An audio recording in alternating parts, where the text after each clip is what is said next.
다양한 분야의 전문가를 초청해 전문 지식을 전해드리는 전문가 초대석. 여러분 인생의 터닝포인트를 위한 김효지의 성공의 키 시간입니다.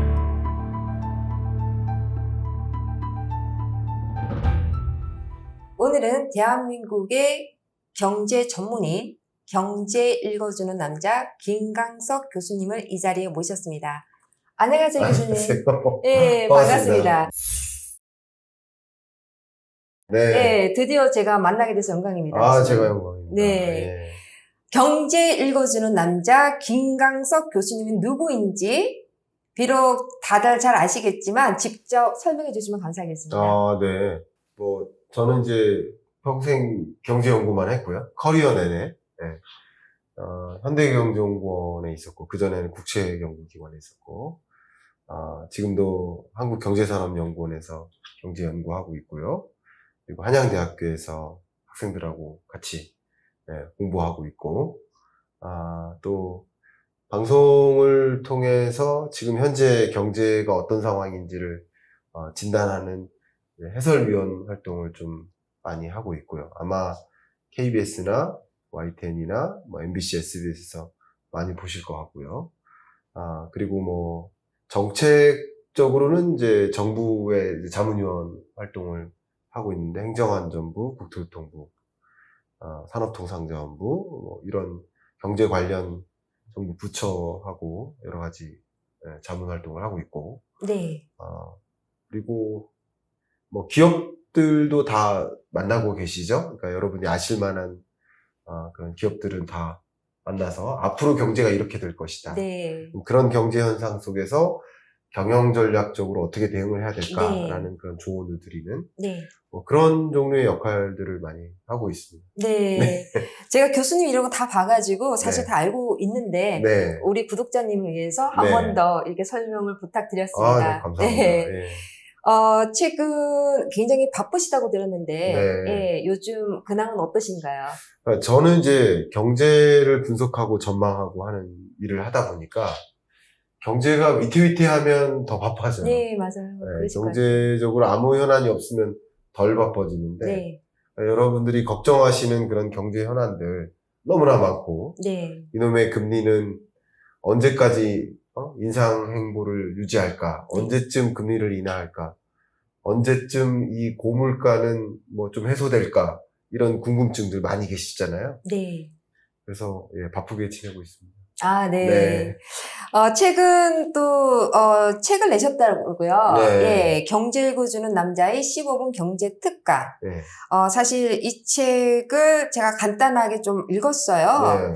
그런데 여기에서 간단하게 이 책에 대해서 소개 좀 부탁드릴게요. 여러분들께 저는 이렇게 표현해요. 경제의 언어를 갖추셔야 된다. 네. 예를 들어서 어떤 방송을 보는데 그 방송에서 전달되는 메시지가 너무나 훌륭해요. 근데 그게 스페인어로 전달이 돼요, 만약. 스페인어를 모르는데 1시간 동안 아무리 훌륭한 정보를 전달해도 알아들을 수가 없잖아요. 네.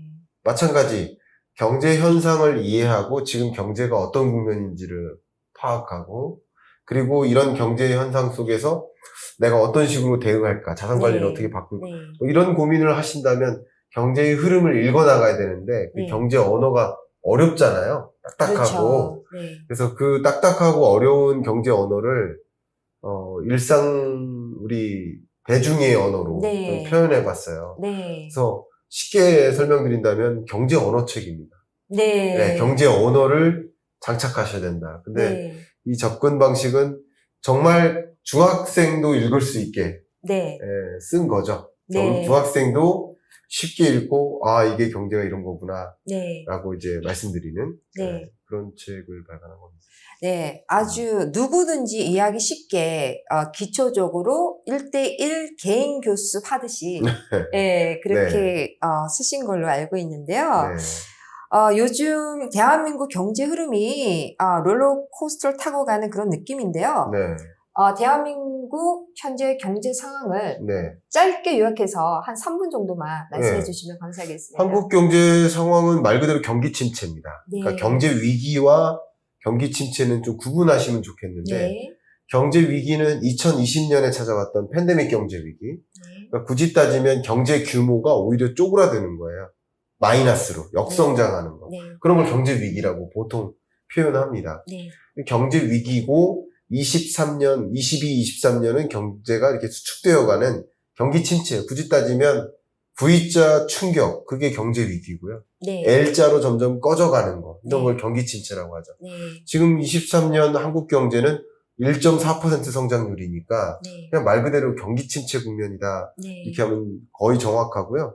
고물가를 경험했고 그 고물가에 대응하기 위해서 고금리를 채택했고 그러다 보니까 이 경기 침체 압력, 경기 하방 압력을 받고 있는 거죠. 네. 그러니까 어려운 경제. 소위 물가는 여전히 높다 보니까 그리고 경기 침체가 같이 진행되다 보니까 소득은 안 느는데 명목 소득은 그대로예요. 근데 실질 소득은 떨어지죠. 무슨 말이냐? 통장에 찍히는 소득의 규모는 뭐 작년이나 지금이나 비슷할지 몰라도 같은 1,000만 원을 가지고 살 수 있는 물건의 개수가 줄어드는 거죠. 작년에는 예를 들어서 100만 원 가지고 삼계탕을 100그릇 사 먹었다 그러면 올해는 100만 원 가지고 삼계탕을 80그릇밖에 못 사 먹는 거죠. 실질 소득은 줄어드는 거죠. 경기 침체와 함께 고물가가 맞물리니까 우리가 굉장히 힘들다고 느낄 만한 그런 경제, 이름하여 스태그플레이션, 스태그플레이션 경제에 가까운 모습이다 이렇게 판단하고 있습니다. 아, 네. 아주 쉽게 설명해 주셔서 감사합니다. 네. 아주 기초적으로 이제 경제에 대해서 네. 제가 여쭙고 싶은데요. 네. 네. 왜 우리가 경제 공부를 해야 될까요? 네. 네. 아주 근본적인 그런 질문을 제가 드리는 거거든요. 제가 이런 표현을 썼었어요. 지난 23년 경제전망서에다가 철부지. 네. 철부지의 철이 이제 계절을 뜻해요. 네. 사시사철 이렇게 표현하죠. 네. 그리고 부지는 알지 못한다. 한자어죠. 철부지는 계절의 변화를 모른다. 농부가 농사 지을 때 봄에는 씨앗 뿌리잖아요. 네. 그리고 가을에는 수확하잖아요. 네. 만약에 가을에 씨 뿌리면 그 농사 어떻게 될까요? 망하겠죠. 네. 계절의 변화를 모르고 그 계절에 정확하게 계절에 걸맞게 행동하지 못하는 사람을 철부지라고 하는 거죠. 네. 마찬가지예요. 경제 여건의 변화를 관찰하고 그 경제 여건에 맞게 대응하는 사람을 우리는 필요로 하는 건데 그게 경제의 언어를 장착한 사람이죠. 근데 경제의 여건의 변화를 그냥 무시하거나 모른 채 그냥 똑같은 방식으로 살아간다면 철부지죠. 굳이 따지면 2020년, 21년은 제로금리 시대, 팬데믹 경제 위기가 왔고 그 경제 위기를 극복하기 위해서 제로금리를 도입했었고 그 제로금리를 도입하다 보니까 돈이 이동하죠. 금리 싸니까 대거 부동산 시장으로 이동합니다. 대거 주식 시장으로 이동합니다. 그때는 부동산 투자 열심히 하고 주식 투자 많이 하면 돼요. 그게 올바른 그 경제 국면의 대응 전략인 거죠. 근데 22년에 러시아 우크라이나 전쟁 이후에 고물가가 찾아왔죠. 41년 만에, 미국 물가 같은 경우는 41년 만에 최고치예요. 네. 41년 만에 9.1%라는 최고치 물가 상승률을 기록했고 그 고물가에 대응하기 위해서 고금리를 채택했던 거죠. 네. 물가를 잡기 위해서. 네. 그러다 보니 돈이 다시 한번 이동합니다. 다른 데로. 네. 고금리로 이동하니까 은행으로 돈이 이동해요. 네. 부동산 시장에서 돈이 빠져서 주식시장에서 다시 빠져서 그러니까 이런 시대를 우리는 긴축의 시대라고 하고 완화의 시대와 긴축의 시대는 완전히 다르다.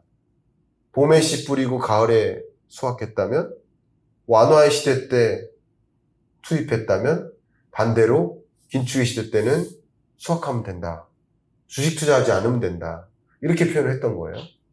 근데 이런 관점에서 부동산 시장을 한번 생각해 본다면 이제 23년 하반기는 라스트 댄스, 금리 인상의 종식, 네. 뭐 이렇게 표현해 볼까요? 금리 인상 기조가 끝나는 지점은 23년 하반기 중에 올 거라는 거죠. 그러면 그 이후에 부동산 시장에는 분명히 영향을 미칠 텐데 추가적인 금리 인상이 있다 하더라도 주택담보대출 금리가 추가적으로 상승하지는 않을 가능성이 있어요. 결과적으로 이런 것이 다시 한번 돈을 이동시키는 거예요. 금리가 추가적인 인상이 멈추고 동결되거나 금리 인하할 일만 남았다 하는 지점, 그런 지점이 곧 오겠죠. 그런 지점부터는 또 돈의 이동이 반대 방향으로 흘러갑니다. 그러니까 그런 전체 거시경제의 흐름을 읽고 그 흐름에 맞게, 그 시대를 규명하고 시대에 맞게 적절히 자산관리 전략을 세우는 거, 이런 노력이 필요하겠다라는 생각을 드리고요. 그런 관점에서 우리가 경제를 알아야 된다는 것이죠. 네, 네. 철부지를 예를 들어가지고 설명해 주셨는데, 그 단어에서도 내가 어떤 느낌인지를 알겠어요. 네, 네.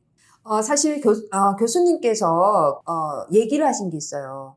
경제를 모르고 투자하는 것은 눈은 감고 운전하는 것과 같다.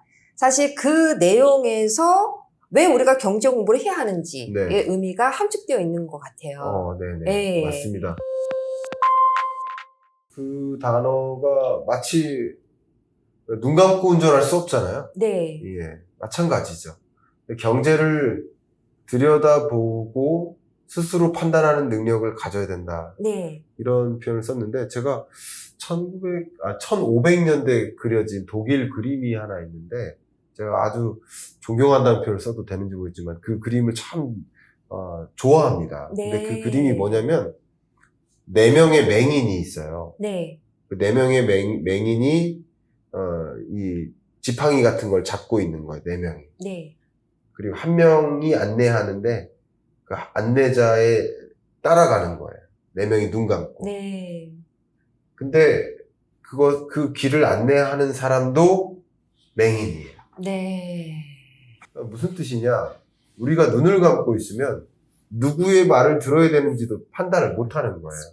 나 스스로 경제를 읽고 경제의 언어를 장착하고 이 경제가 어떤 국면인지를 이해한다면, 그러면 적어도 여러분 현업에 바쁘시니까, 그러니까 부동산 전문가도 계시고, 또 여러분들은 또 뭐 제조업을 하실 수도 있고 서비스업을 하실 수도 있고 경제 전문가는 아니신 거잖아요. 그러니까 경제를 연구하는 사람이든 뭐 주식을 부동산을 연구하든 그 분야의 전문가들이 분명히 있는데, 뭐 어떤 전문가의 얘기를 또 집중해서 들을까라는 것을 판단하는 것도 역시 나 스스로 경제에 대한 감각, 경제에 대한 언어, 이게 장착이 되어야 된다는 뜻인 거죠. 그런 관점에서 말씀드린 겁니다.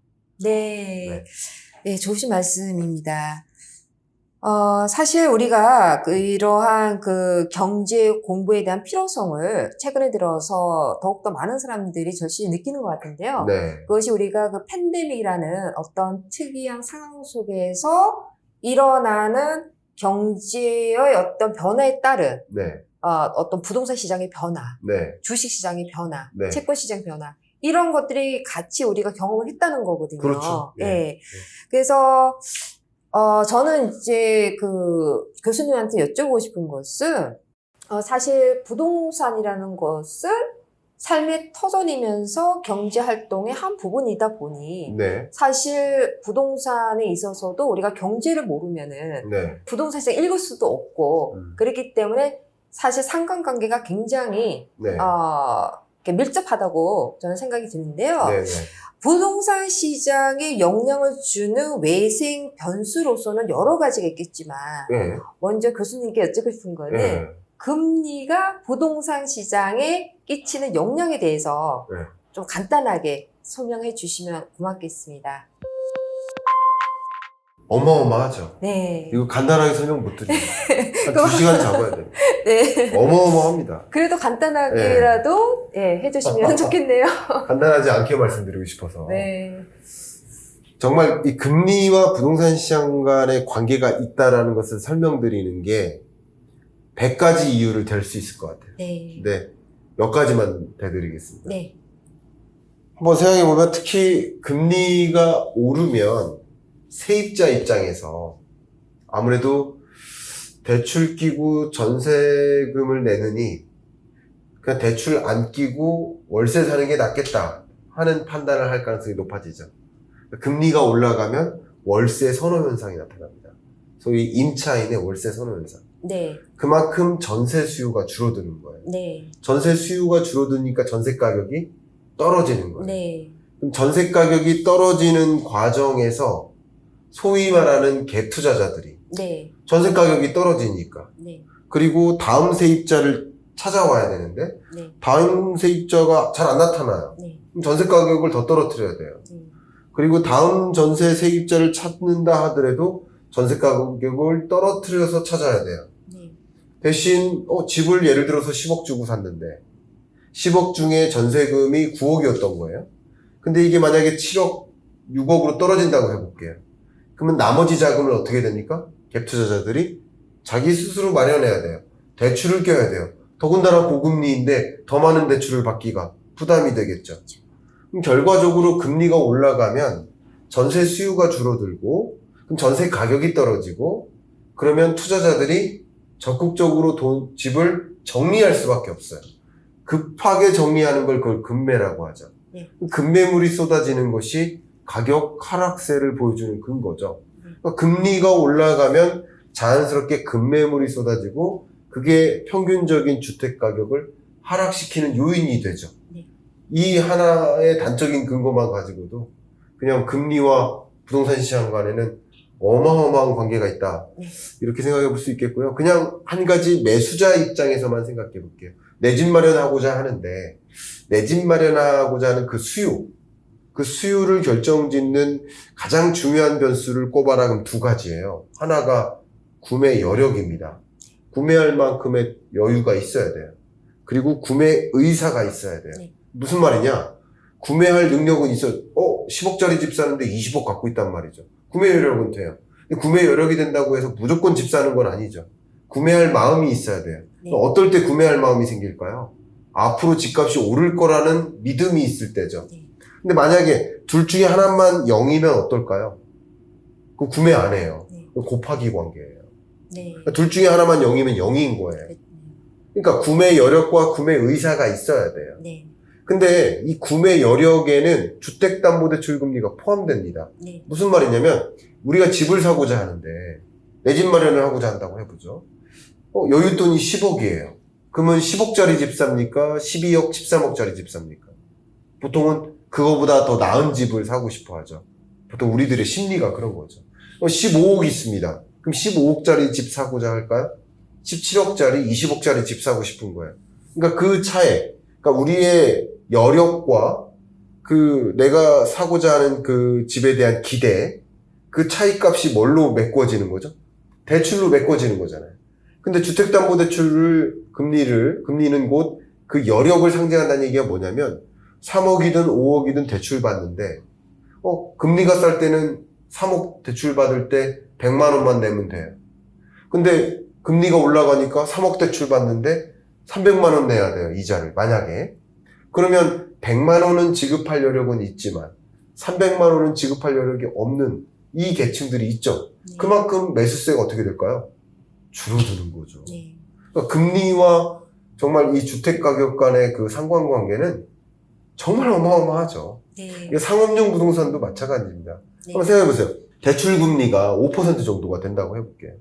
근데 통상적으로 국내에서 상업용 부동산을 갖고 그 빌딩 같은 걸 운용할 때 보통의 수익률이 5% 정도가 되기가 어려운데, 근데 담보대출 금리가 상업용 부동산을 살 때 담보대출 금리가 만약에 5%라고 한다면 5% 수익성을 위해서 5%로 대출받을 사람이 있을까요?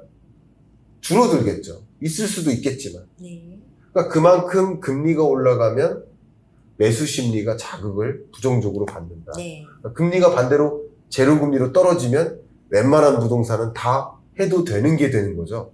그러니까 우린 경제를 보고 금리 이제 정점 찍었네, 앞으로 인하되겠네, 이런 국면을 보면 그때 시중금리가 먼저 떨어지거든요. 그러니까 그런 것들을 판단해보고 주택을 사야 될지 말아야 될지, 상업용 부동산을 사야 될지 말아야 될지를 판단하는 것보다 중요한 것은 이게 사야 될 시점인지 아닌지를 구분하는 것도 매우 중요하다. 근데 지금 23년 하반기가 금리라는 면에서 변곡점이죠. 추가적인 금리 인상이 더는 없는 시점이 찾아오는 거죠. 하반기 중에. 그 변곡점을 앞두고 다양한 의사결정의 변화를 또 줄 시점이 오는 거라고 저는 생각을 합니다. 잘 들었습니다. 사실 금리가 미치는 영향은 지금 교수님께서 말씀하신 대로 그 외에도 엄청나다고 말씀하셨을 텐데, 사실 저희가 부동산 시장에 있어서 가장 관심이 있는 게 뭐냐면은 결론적으로는 가격이 오를 것이냐 내릴 것이냐 사실 그것 때문에 관심을 갖는 거잖아요. 그렇죠. 예. 그러다 보니까 자연적으로 경제 흐름에 저희가 더 민감하게 반응할 수밖에 없는데요. 궁극적으로 이제 경제 침체가 네. 이렇게 왔었을 때 네. 이제 실업률이 예. 당연히 증가를 할 거라고 우리가 예상을 하잖아요, 네, 보통. 네. 그러면은 이제 그 실업률과 또 부동산 시장에서 가격의 관계에 있어서 간단하게 말씀을 해주신다면, 네. 그것도 굉장히 또 길게 네. 또 말씀을 해야 되는 그런 입장이신 거죠? 짧게 말하겠습니다. 네. 그러면. 이제 고용 침체가 온다는 거죠. 네. 고용 침체가 오면 말 그대로 우리가 그 고용 침체라는 그 정의가 있는데 그 실업률이 어떤 기준선 이상으로 상승할 때 그럼 네. 고용 침체를 통계적으로 확인하는 그 과정인 거죠. 그런 수준의 고용 침체가 오면 기본적으로 소득 수준이 떨어지겠죠. 네. 가계의 평균 소득이 줄어들 겁니다. 네. 실업자가 많아지니까. 그러면 당연히 주택을 구매할 여력이 없어지겠죠. 그런 지점에 주택 가격이 추가적으로 조정될 수는 있습니다. 그런데 그런 고용 침체가 올 정도로 그만큼 강하게 고용 침체가 만약에 찾아온다면 그 이후에 또 통화정책 관점에서 대응을 하기 위해서 경기 침체를 이제 막기 위해서 왜냐하면 고용 침체가 오면 물가가 잡히거든요. 그러니까 물가가 잡히면 이제 숙제는 뭐예요? 물가가 아니라 경기예요, 경기. 그럼 경기를 진작시키기 위해서 다시 금리를 인하하는 시대가 올 수 있다는 거죠. 네. 그럼 금리를 또 떨어뜨리는 과정에서 충분히 고용 침체와 함께 부동산 시장이나 이런 부동산 매매 가격이 크게 조정되는 국면을 지나는 국면이라고 판단한다면 또 금리를 그 이후에 추가적으로 인하하는 과정에서 다시 부동산 시장으로 돈이 유입되는 네. 결과적으로 고용 침체가 뚜렷하게 나타난다라고 생각한다면 그런 지점에는 곧 금리 인하가 시작될 수 있겠구나 하는 시그널로서 받아들이고 그러면 결과적으로 금리 인하의 시점과 함께 주택담보대출 금리나 시중금리가 또 떨어지니까 그때쯤 돈이 또 부동산 시장으로 유입되면서 부동산 매매 가격이 다시 상승하는 시대가 올 수 있는 거죠. 지금처럼 완만한 상승이나 꿈틀꿈틀하는 그런 지점이 아니라 다시 한번 대세 상승하는 그런 흐름으로 갈 수 있는 것이죠. 그런 어떤 기조적인 변화가 일어날 수 있는 시그널, 네. 고용 침체 상황을 그렇게 받아들이시면 어떨까 생각이 듭니다. 네, 감사합니다. 그리고 교수님, 우리가 그 국제 투자자로서 네. 해외에 투자를 할 때 네. 항상 고려를 해야 되는 중요한 부분이 바로 환율인데요. 네. 그럼 결론적으로는 또 환율이 네. 부동산 시장에 어떠한 영향을 끼칠 수 있는지. 한국에 거주하시는 한국인이 미국 부동산에 투자를 한다라고 보면 같은 돈으로 예를 들어서 강달러 기조가 계속 나타난다라고 한다면 약달러일 때 만약에 투자를 해요. 근데 그 이후에 강달러가 나타나요. 그러면 같은 수익성도 배가 되겠죠. 네. 이게 저도 이제 유튜브 계정을 갖고 있으니까 네. 유튜브 수익도 마찬가지예요. 약달러일 때는 원화로 전환되는 왜냐하면 유튜브 수익은 기본적으로 달러 베이스죠. 네. 근데 강달러일 때는 원화로 전환되는 그 수익이 굉장히 높아져요. 네. 근데 약달러일 때는 원화로 전환되는 그 원화 수익이 굉장히 떨어집니다. 네. 그러니까 강달러냐 약달러냐 이거 자체는 환율을 고려한다면 미국의 경우에는 강달러가 계속 전개된다라고 한다면 그것은 다른 거 말고 그 환율만 본다면 높은 수익성을 기대할 수 있는 근거가 되겠죠. 그러니까 환율과 주식 투자, 환율과 부동산 투자, 결국 미국이라는 시장에 더 투자를 해야 되는지를 결정짓는 변수가 되니까 그만큼 해외로부터 미국 시장으로 돈을 유입시키는 그 강달러 현상은 유입시키는 그런 효과가 영향을 주겠죠. 네, 감사합니다. 그렇다면은 2023년 하반기 네. 그리고 2024년 네. 앞으로의 한국 경제와 미국 경제는 네. 어떻게 네. 변화가 될 거라고 생각하시나요? 네. 23년, 24년 한국 경제가 우리나라의 잠재 성장률이죠. 2%. 이걸 웃돌기는 어렵다고 생각합니다. 네. 밑돌고 있다고 생각합니다. 이걸 경기 침체라고 하죠. 네. 그러니까 밑도는 상태지만 극단적으로 밑돌았다가 0.8%, 0.9% 상반기죠. 23년 하반기는 1.8%로 여전히 밑돌지만 근처까지는 오는 모습이에요. 네. 24년 경제도 잠재 성장률 언더에 있을 거라고 생각합니다. 네. 그러나 어쨌든 23년 상반기가 그 중에서도 가장 낮은 바닥이라는 거죠. 네. 그러니까 경기 침체 국면이라고 볼 수 있지만 경기 침체의 그 정도가 다소 완화된다. 왜냐하면 네. 고물가의 압력이 다소 해소되고 고금리의 압력도 다소 해소돼요. 여러 가지 불확실한 요소들도 예를 들면 중국의 셧다운이라든가 이런 요소들도 어느 정도 완화되면서 23년 하반기로 갈수록 어느 정도는 이제 회복되는 경로로. 그러니까 회복이라는 표현이 좀 서툴어요. 왜냐하면 뚜렷한 회복은 아니니까. 그러나 그 극단적인 바닥은 지나가고 있다. 네. 이것은 미국 경제도 비슷합니다. 네. 예, 비슷합니다. 왜냐하면 고금리, 고물가의 압력을 받았었던 게 22년, 23년 상반기예요. 네. 하반기에도 압력을 받지만 물가 상승률을 보면은 하반기로 가면서 2%에 가깝게 3% 정도로 가깝게 옵니다. 9.1에서 3%, 2% 후반으로 다가가는 현상은 어쨌든 물가 상승 압력이 다소 해소되는 거예요. 그러면 추가적인 금리 인상을 안 해도 되는 시대가 오는 거죠. 그러면 금리 동결 시대로 가는 거죠.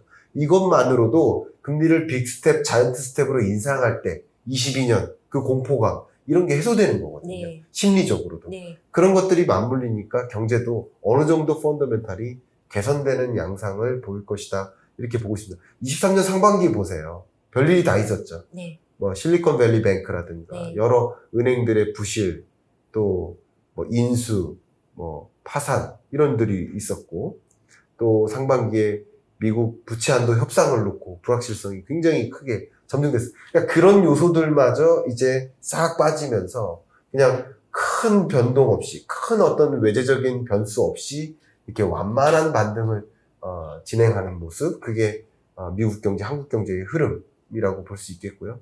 부동산 시장도 역시 비슷한 흐름을 가져갈 것이다. 매우 비슷한 게 주식시장은 말이죠. 이런 경기나 금리의 선행에서 움직이거든요. 그래서 22년 10월이 바닥이에요. 주가의 바닥이. 네. 근데 그로부터 어느 정도 회복되잖아요. 근데 부동산 시장 같은 경우는 경기랑 같이 맞물립니다. 경기랑 같이 맞물린다는 얘기는 이 주택 시장의 바닥은 23년 하반기 초, 그러니까 7, 8, 9월, 네. 3분기 네. 요 정도가 바닥이라고 생각합니다. 네. 바닥을 지나서 다소 후행하기 때문에 그런 것을 좀 같이 생각해 본다면 경기와 부동산 시장은 정말 뗄래야 뗄 수 없는 관계라고 볼 수 있겠죠. 네. 그럼 교수님, 이런 회복기는 좀, 길게 갈 거라고 생각하세요? 아니면은 좀 짧게 지나서 다시 확장으로 갈 거라고 생각하시나요? 확장을 맞이하는 것은 좀 쉽지 않아 보입니다. 네. 여러 가지 면에서. 그리고, 종전의 경제 위기 때 제로금리로 다시 전환하는 그런 행보는 단기간 안에 나타나기 어렵다고 보고 있어요. 네. 그러니까 금리 인하를 24년 들어서 시작할 거라고 생각은 하지만 그 금리 인하가 여러분이 기대하실 만큼 강한 금리 인하가 아닙니다. 네. 그냥 완만한 점진적인 인하입니다. 네. 그러니까 0.25%포인트씩 네. 뭐 한 번, 두 번, 뭐 많아야 세 번 네. 이렇게 매우 점진적으로 금리 인하를 단행하는. 네. 그러니까 고물가라는 숙제가 해소되면서 점차 경기를 완만하게 진작시키려는 노력, 네. 그런 노력이 집중되는 시대라고 볼 수 있기 때문에 이게 여러분이 기대하실 만큼 급격한 또 회복, 네. 급격한 확장 이런 국면은 또 아니라고 생각합니다. 그런 면에서 경기가 완만하게 그냥 회복되다가 그냥 잠재 성장률 자체도 밑도는 그냥 지지부진한 회복 요 정도로 보고 있고, 그래서 부동산 시장도 물건이 중요해요. 네. 20년부터 23년 상반기까지는 그냥 물건이 중요하지 않았다고 생각합니다. 저는 개인적으로. 왜냐면 20년, 21년은 다 상승했거든요. 22년은 다 하락했거든요. 근데 23년 하반기는 주식시장도 종목이 중요하고요. 부동산 시장도 매물이 중요합니다. 그러니까 어떤 매물을 선택하느냐에 따라서 완전히 달라지는 거죠. 그것을 저는 탈동조화, 디커플링이라고 표현했어요. 네. 그러니까 물건에 따라서 따로따로 노는 거예요. 우리나라에서도 부동산 시장이 서울이냐, 지방이냐, 뭐 광역시냐, 네. 정말 따로따로 놉니다. 그런 국면, 왜냐하면 평균적으로 반등한다고 했지, 지지부진한 반등이라고 했고, 그런 과정이기 때문에 어떤 매물을 선택하느냐에 따라서 부가 갈릴 수 있겠죠. 그런 시장의 모습을 저는 그렇게 그림 그리고 있습니다. 네, 감사합니다. 그러면 교수님, 향후 환율 전망은 네. 우리가 어떻게 생각하면 좋을까요? 환율 같은 경우는 초강달러가 일시적으로는 다시 찾아올 수 있습니다. 네. 일시적으로는. 예를 들면 한국 같은 경우는 추가적인 금리 인상이 좀 어렵거든요. 한국 같은 경우는 지금 여러 경제 국면에서 예를 들면 새마을금고 사태도 있고요. 그 밖에도 부동산 PF 대출 잔액이라든가 그리고 부동산 시장이 아직 충분히 연착륙으로 전개되진 않고 있으니까 뭐 총선도 있고요. 정치적으로는 여러 가지 경기 침체도 있고요. 여러 가지를 고려했을 때 적극적으로 금리를 미국만큼 같은 속도를 유지하면서 인상할 만한 여건이 안 됩니다. 가장 대표적인 예가 일본이죠. 일본은 한 번도 금리 인상 안 했잖아요. 네. 제로 금리를 계속 유지했잖아요. 그러니까 저마다 다른 각자 나라마다 그 나라에 맞는 선택을 하는 거예요. 근데 우리나라 같은 경우는 같이 금리를 인상하지 못해요. 근데 미국 같은 경우는 추가적인 금리 인상을 할 수 있고 극단적으로는 3번 정도 할 수도 있습니다. 네. 그런 과정에서 추가적인 미국의 긴축 행보, 근데 우리나라는 같이 인상을 못해요. 이런 과정에서 초강달러가 다시 한번 야기될 수는 있습니다. 네. 그러나 그 강세 자체가 22년 10월처럼 그런 초강달러까지 다시 재현되기는 어렵겠다. 네. 그 정도의 강달러 정도에 다시 부합하게는 올 수 있겠다라고 네. 생각을 하고요. 네. 그러나 그 강달러 정도가 23년 말에 추가적인 금리 인상 행보가 이제 끝났구나라고 믿음이 강화되는 시점, 심리가 중요하거든요. 네. 추가적인 금리 인상이 이제 정말 끝났구나라고 믿음이 강화되는 시점, 그건 이제 아마도 근원 물가가 확실히 잡히는 시점이죠. 그런 지점부터는 이제 초강달러가 또 약세화되는 거죠. 그렇다고 해서 네. 미국 달러화가 약해진다라고까지는 하지 않아요. 네. 강달러 기조가 어느 정도 꺾이는 거죠. 네. 여전히 강달러라고 볼 수 있겠죠. 그래서 23년 하반기 내내 강달러 기조가 유지되는데 초강달러를 다시 한번 만날 수는 있다. 이렇게 외환시장을 바라보고 있습니다. 네. 그럼 교수님, 환율에 있어서는 어느 시점에서 네. 우리가 좀 마음 놓고 네. 환율 걱정 없이 네. 미래를 설계할 수 있을까요? 지금 그 질문은 곧 강달러가 언제 꺾이느냐 이런 말씀이시잖아요. 그러면 그 지점은 아마도 24년 상반기 초에 이제 금리 인상 정말 끝났구나. 그리고 금리 인하가 곧 시작되겠구나 하는 기대감. 네. 금리 인하에 대한 기대감이 폭발적으로 등장할 때 네. 그런 지점에는 또 달러 강세가 많이 꺾일 겁니다. 네. 약세화로 전개될 거라고 보고 있습니다. 네, 심리가 선행이 그쵸. 되니까. 예. 근데 그 심리는 금리에 대한 심리일 거예요. 금리에 대한 예. 심리. 그러면 아마도 외환시장에 관심 있는 분들이 이제 달러 갖고 있으면 안 되겠구나. 달러 팔아야겠구나. 하는 생각이 집중될 때쯤에 달러 강세가 꺾이는 거죠. 네. 예, 그렇게 생각합니다. 네, 감사합니다. 아주 명쾌하게 이해를 잘 했습니다. 네. 네. 앞으로 한국과 미국 부동산 시장에 대해서 네. 전망, 물론 앞에서 다 설명하긴 하셨는데요. 네. 2024년, 2025년, 2026년, 네. 요 3년 정도를 우리가 내다봤을 때 네. 어떻게 전망을 해보세요? 23년 지금 7월이지만 네. 한번 생각해 보세요. 23년 하반기 내내 예를 들어서 7, 8, 9, 10, 11, 12월 동안에 네. 금리의 정점이 올 거라고 생각하지 않으세요? 기준금리의 정점? 대부분은 아니잖아요. 2023년에 네. 거의 끝이 날 거다. 그렇죠. 이렇게 그게 생각하죠. 라스트 댄스가 네. 23년 하반기에 올 거라고 생각하는 거잖아요. 네.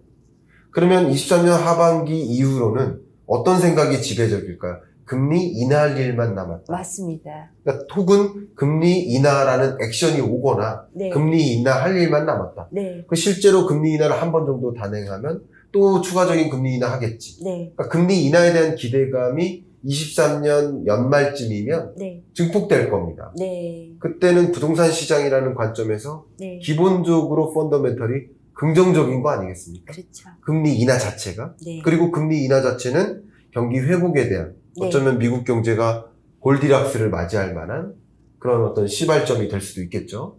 그런 관점에서 부동산 시장을 본다면 당분간 부동산 시장은 매우 강한 상승세라고 생각하지 않아요. 네. 팬데믹 때처럼 2008년 금융위기 때처럼 순식간에 제로금리로 떨어뜨리는 그런 일이 있지는 않습니다.